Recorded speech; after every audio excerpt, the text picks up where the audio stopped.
എല്ലാവർക്കും നമസ്കാരം. വൈശാഖമാസം, മാധവമാസം, ഗുരുവായൂർ, ഇതൊക്കെ പറയുമ്പോൾ തന്നെ ഒരു വൈബ്രേഷൻ ആണല്ലേ. എത്ര മനോഹരമായ ഒരു സംഭവമാണ് ഗുരുവായൂരായിട്ട് ബന്ധപ്പെട്ടിട്ട്. അപ്പം VP ഉണ്ണികൃഷ്ണൻ മുരളികയിൽ മാധവമാസം വൈശാഖം എന്ന് ഗംഭീരമായിട്ട് എഴുതിയിട്ടുണ്ട്. അപ്പോൾ അത് കേട്ട് നോക്കണം, എന്ത് തന്നെയായാലും. മലയാള മനോരമയിലാണ്. അപ്പം മാധവമാസത്തിൽ, വൈശാഖത്തിൽ ഗുരുവായൂരിൽ വരാനിരിക്കുന്ന ഒരുപാട് ആളുകൾ ഉണ്ടാവും. ഇതൊന്ന് മനസ്സിരുത്തി കേൾക്കുക. മാധവനാണ് കൃഷ്ണൻ, മാധവമാസമാണ് വൈശാഖം. വിഷ്ണു ഭക്തർക്ക് സർവ്വമാസങ്ങളിലും ശ്രേഷ്ഠം വൈശാഖമത്രേ. ചൈത്രമാസം കഴിഞ്ഞാണ് ഗ്രീഷ്മ ഋതുവിലെ വൈശാഖം. ഇക്കുറി വൈശാഖമാസം മെയ് 9 തുടങ്ങി ജൂൺ 6 സമാപിക്കും.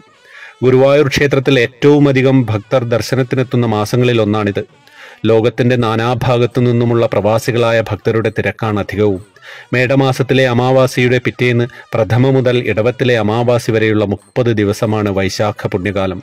വൈശാഖത്തിൽ പ്രാതസ്നാനം, വിഷ്ണുഭജനം, വിഷ്ണു ക്ഷേത്ര ദർശനം, ദാനധർമ്മം എന്നിവയ്ക്കാണ് പ്രാധാന്യം. ജലദാനത്തിനും പുണ്യമേറെ. മനുഷ്യർക്കോ ചെടികൾക്കോ വൃക്ഷങ്ങൾക്കോ പക്ഷിമൃഗാദികൾക്കോ ജലദാനം നടത്തണം.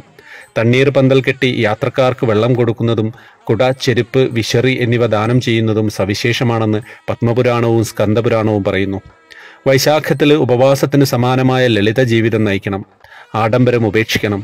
പണ്ടുകാലത്ത് ആഡംബരമായി കരുതിയിരുന്ന എണ്ണ തേച്ചുകുളി, ഓട്ടുപാത്രത്തിലെ ഊണ്, കോരിക്കുളി, 2 നേരം ഭക്ഷണം, രാത്രി ഊണ് എന്നിവ വൈശാഖത്തിൽ നിഷിദ്ധമായിരുന്നു. ചുരയ്ക്ക, എള്ള്, ഉള്ളി, ചെറുചീര, വഴുതിന, ചീര, മുരിങ്ങ, പയറ്, മുതിര, അട എന്നിവയും ഭക്ഷിക്കാറില്ല.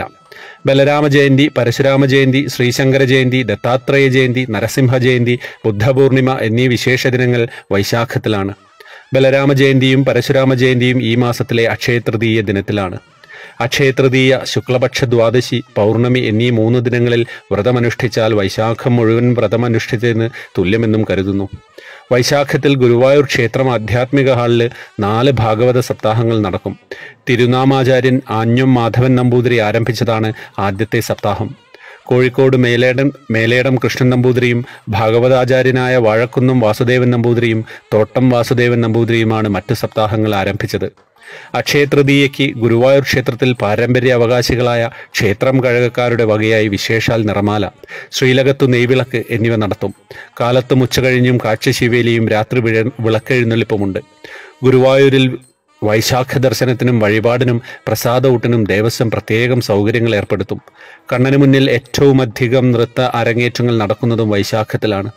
ലോകത്തെങ്ങുമുള്ള മലയാളികൾ കലോപാസനയ്ക്കായി കണ്ണന് മുന്നിൽ എത്തിച്ചേരുന്ന പുണ്യകാലം വൈശാഖമാസം, മാധവമാസം. ഹരേ കൃഷ്ണ.